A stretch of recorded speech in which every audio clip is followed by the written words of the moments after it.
Welcome back again to our channel, GPB Official TV. Yan, so nakikita nyo itong duyan na to, di ba ang ganda, kulay green na duyan. Yan, so nung baby pa tayo, di ba, dito tayo nilalagay ng ating mga magulang sa duyan para naman makapagtrabaho sila sa gawaing bahay, makapaglaba sila, makapagluto sila, makahugas sila ng pinggan. Nilalagay tayo dito sa duyan, tapos papadidihin nila tayo, di ba? Yan, para masarap yung tulog natin at makagawa yung magulang natin, yung nanay natin ng gawaing bahay. So ganun din tayo, 'di ba, sa mga pamangkin natin, kung inalagaan natin sila dati, nilalagay rin natin sila sa duyan para masarap yung tulog nila, para naman tayo rin makakatulog rin tayo, at kung may gagawin rin tayo. Yan. Yan, ganun din tayo sa mga kapatid natin, at lalong-lalo na kung tayo ay may mga asawa ngayon, 'di ba? Ganon din yung ginagawa natin sa mga anak natin. Nilalagay rin natin sa duyan, tapos papadidiin natin para magampanan natin yung mga gawaing bahay, para mapasarap yung tulog nila ng mga baby natin, mga anak natin. So makakatulog sila ng 2 oras, 3 oras. Marami na tayong magagawang trabaho sa bahay natin kung nilagay natin yung ating baby dito. Yan. So ako, noong yung mga pamangkin ko, siguro ako ay 17 years old.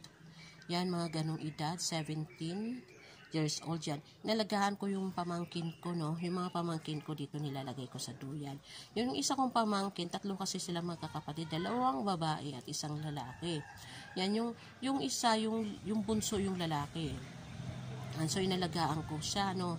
Nilagay ko siya sa duyan. Tapos, pinadede ko na rin siya. Nilagay ko siya sa duyan, tapos pinadede ko na rin siya. So, tulog na siya. Yun. Tapos, nag-aaral pa ako noon. High school pa lang ako. Yan, kwento ko po sa inyo yung tungkol sa duyan. Yan. So, high school pa po ako noon. Kailangan kong maggawa ng assignment sa math. Yan, sa math. Oo, gagawa ko ng assignment. Parang 16 years old yata ako. 16, 17, ganon. Yan. So, gagawa ako ng assignments sa math. Papaturo kasi ako noon sa math. Tapos, iniwanan ko muna yung pamangkin kong lalaki. Iniwanan ko muna siya. Baby pa lang siya eh. Siguro, ano pa lang siya. Magwa 1 year pa lang siya noon. Nilagay ko sa duyan. Tapos, minuto lang naman po ako. Minuto lang ako, mga ka-GPB, na wala, no? Minuto lang ako.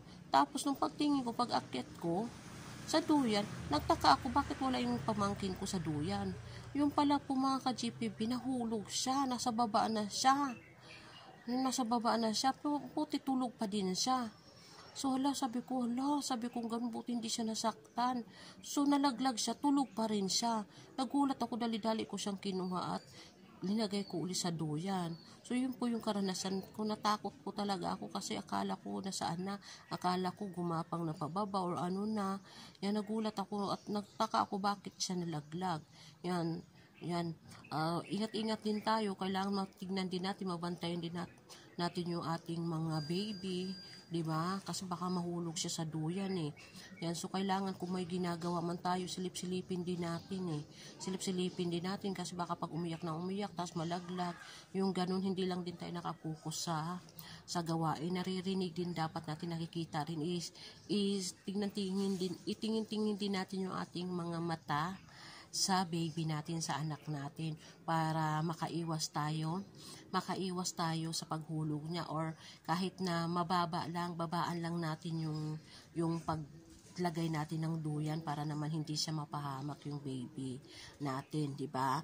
Yan, lalong-lalo na kapag semento yung sahig natin, so babaan lang natin siya, at para maging safe, lagyan nyo na lang sa ilalim ng foam. Yan, so ganun, maging maingat tayo. So yun, ako, buti na lang yung sahig nung kahoy naman din yung sahig namin dati. Yan, so nilagay ko yung pamangkin ko, kahoy na naman din yun. So hindi naman siya napaano. Yan, so until now yata, hindi pa alam ng pamangkin ko eh, na siya yung nahulog siya eh. Na binabantayan ko siya, nahulog siya eh. Yan, malaki na siya ngayon, binata na siya siguro, siguro siya ngayon. 31 na siguro siya ngayon, yung pamangkin ko na yun. So, malaki na rin siya, pero wala pa siyang asawa. Yan, binata pa siya.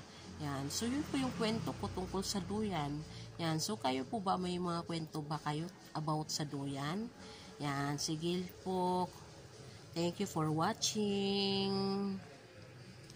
For entertainment purposes only.